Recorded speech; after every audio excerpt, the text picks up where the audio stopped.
Good afternoon, investigators. Mike Evans from the Australian Security Academy with this week's episode of Spy Curious, episode 163, the weekly program for licensed private investigators, government investigators, and corporate investigators. And you wouldn't believe that I've been in 3 hours of hair and makeup ready for this program today.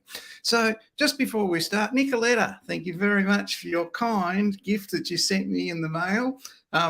Anybody out there who wants to send me one of these for giving them a reference, that's fine, because Nicoletta set a trend. So I really appreciate that, Nicoletta. It has arrived. It took a long time. It did go to the wrong post office, but the person who received it kindly passed it on to me. So thank you very much, Nick. It's been received. You didn't have to do that.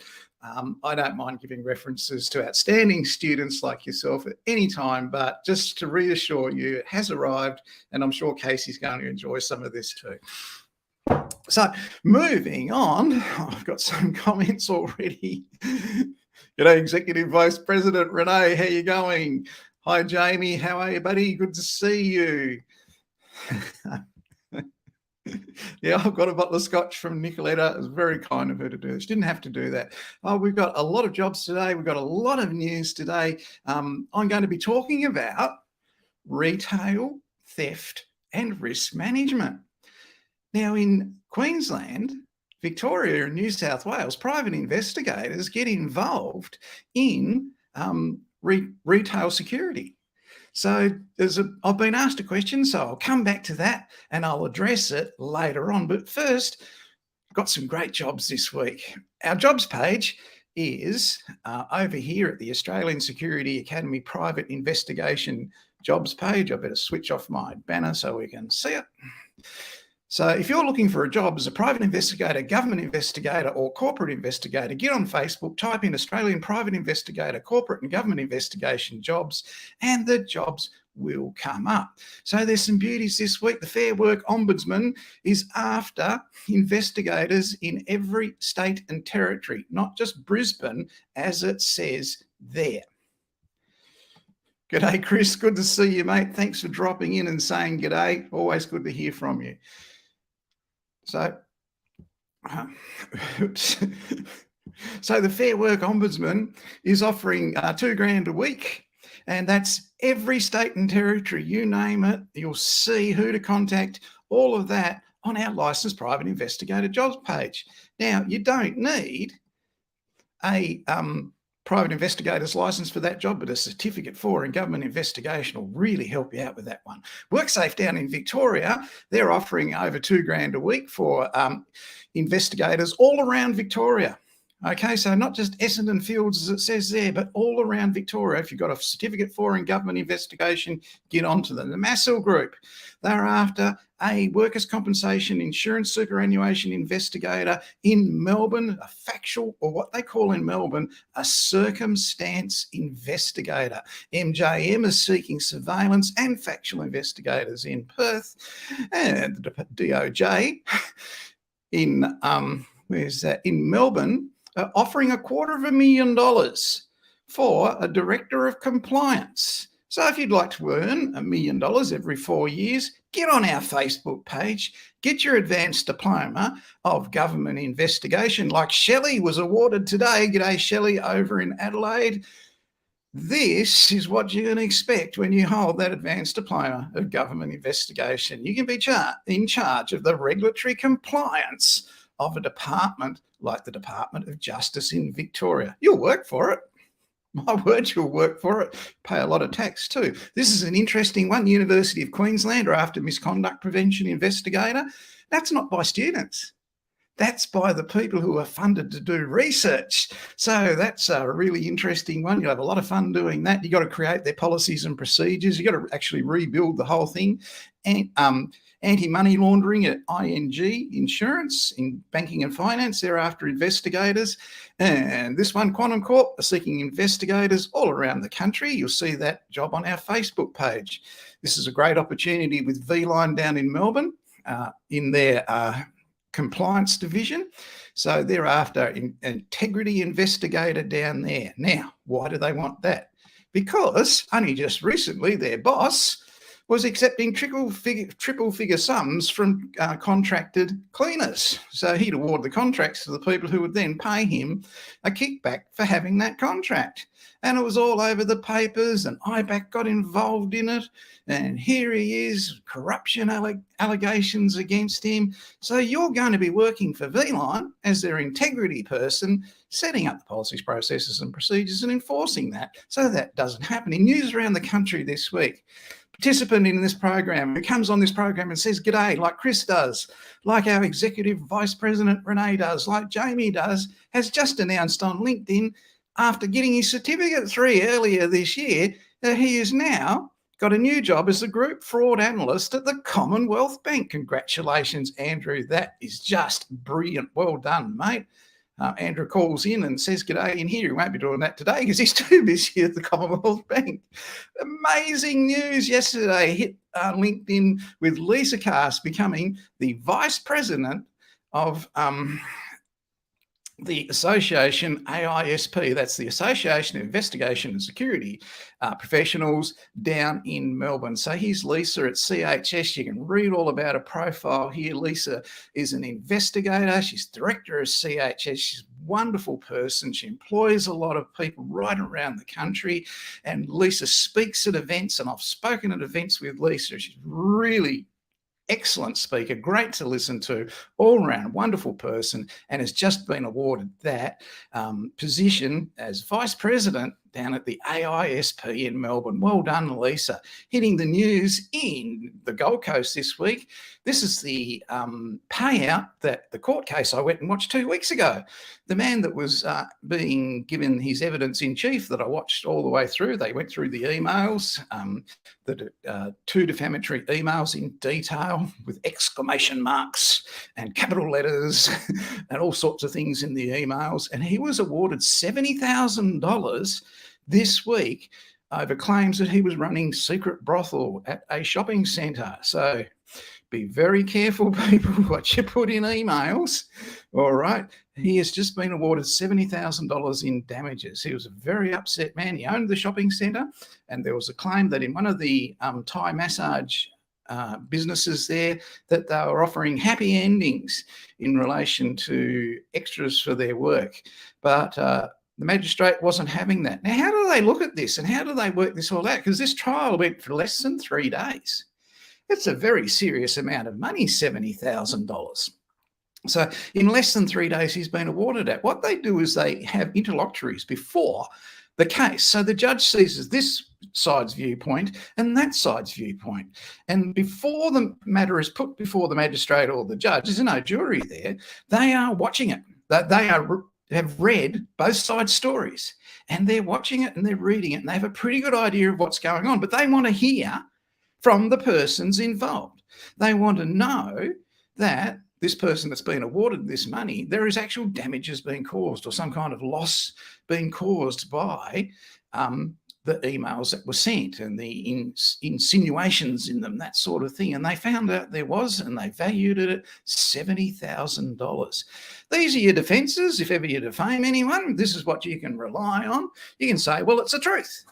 Michael Evans is a dickhead. So I called him a dickhead in an email, and it's the truth. And you probably find a lot of people would agree with you. There might be contextual truth. Michael Evans was a dickhead for a week in context, okay? There might be absolute privilege. I don't know what that is. Qualified privilege. You might be an expert on it and you say that other person is wrong. And you might be qualified in it. You might have qualifications, 10 years experience, and that might be a defence that you could have if you have an honest opinion. Now, I wouldn't go to court with any kind of opinion, even an honest one, and rely on that because they're courts of fact, not really courts of opinion. Innocent dissemination. Now, you're having your cup of coffee, you were angry, you wrote an email you never thought you were going to send, the phone rang, you turned around and the cat came and jumped on your keyboard and sent it. If you have CCTV in your house and that was filmed at the same time as that email was sent, you might have a case, and triviality is the last defence. So don't defame anybody, don't do that, and you won't have to rely on those defences. Okay, Great news about Lisa, great news about Andrew. Great to see that defamation case that involved a lot of investigators. Here's some news that happened on one of our Facebook pages this week. So someone in England has put up a request for a tracing agent in Melbourne area to British family, and they want to know the prices and how long it will take. And the client's already tried a previous tracking agent and they didn't find them. So they spent money and got nowhere. So this request was put up on one of our Facebook pages. Now, 3 British people in Melbourne is what they're looking for. So they're probably going to look like this, or perhaps they might look like this. So that's what British people look like. So we haven't got Casey here today. And usually Casey, when I do something like that, Casey goes, "Ooh, I'm grumpy Casey. I don't agree with that." So every time I do something wrong, I'll put grumpy Casey up now. Grumpy. Okay. So this is what British people look like. No, they don't. And they could look like these Spice Girls, and they're in Melbourne. So this is what the person's looking for. Now, I know someone that is really good at finding people in Melbourne. And a couple of years ago, he had to find 6 Indian university students who worked in a car wash 8 years ago, who are no longer at university. They've finished their study and gone all around the world, and they witnessed something that was so important, he had to find them. So he was looking for people that worked in an Indian car wash. Here's one, here's another one, here's Casey disagreeing, here's another one, here's possible another university student, and this is the car wash. So you're just getting the sort of feel for this. There was a tragic accident in this car wash, which these Indian students had witnessed, and they've got to be found, they've got to be located. So we've got Indian students everywhere that have to be found. And this investigator who I recommended this week found all of them, interviewed all of them in relation to what they saw. So in Melbourne, it's a bit of a no-brainer. You're going to be looking for people like this. This is what people look like and dress like in Melbourne. Other people dress like this. Other people look like that. Uh-oh, here we go. We're going to get a big Casey. I don't agree with that. Right. So that's what happens in Melbourne. So with this, I've recommended a person to the person that made that inquiry on our Facebook page. And I'm sure that whoever they're looking for, the one I recommended, is going to find them. Being a private investigator for 34 years, specialises in locating people. So that's something that came up this week. Now, what I promised earlier, I've got to find it again. I had a request this week from a student. Ooh, can't do that. I gotta go.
So they are some tips on basic security risk management that private investigators can introduce to whoever they work for in anti-shop stealing situations.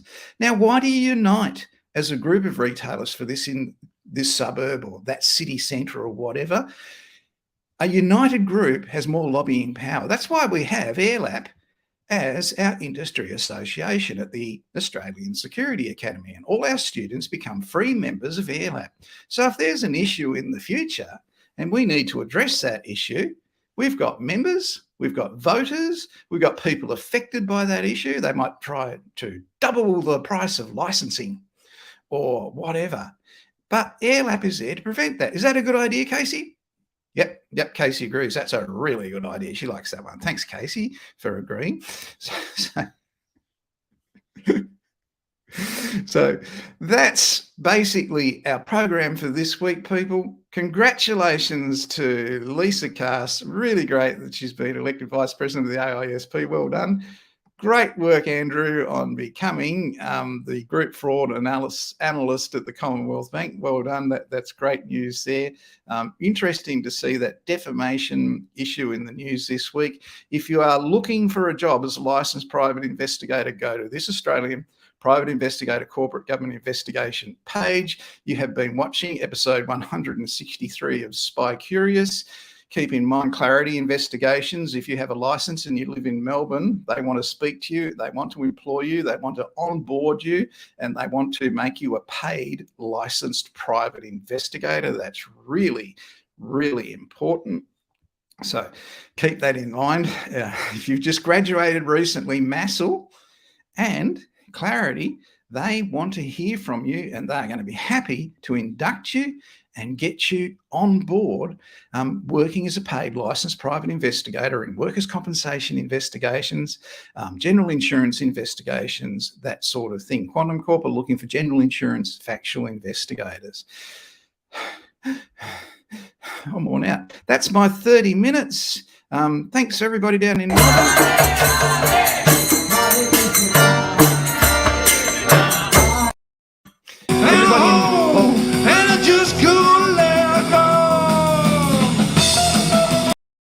That's what it's like in Launceston. I was only there a couple of months ago. We were down there for bush and rural surveillance. Casey's not happy about me dumping on Launceston. Guarantee she'll be here next week.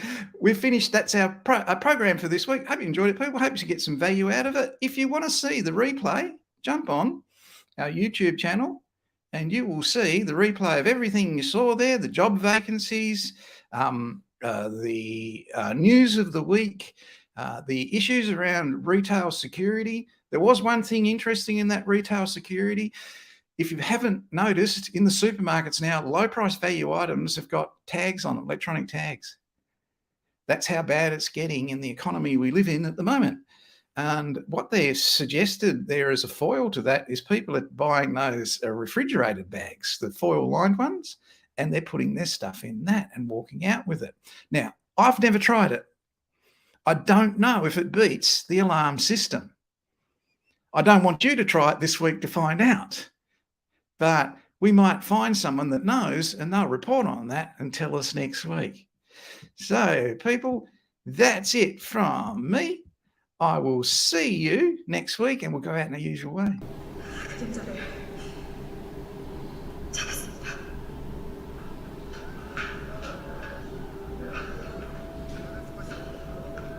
작전 종료. 전원 복귀할 것.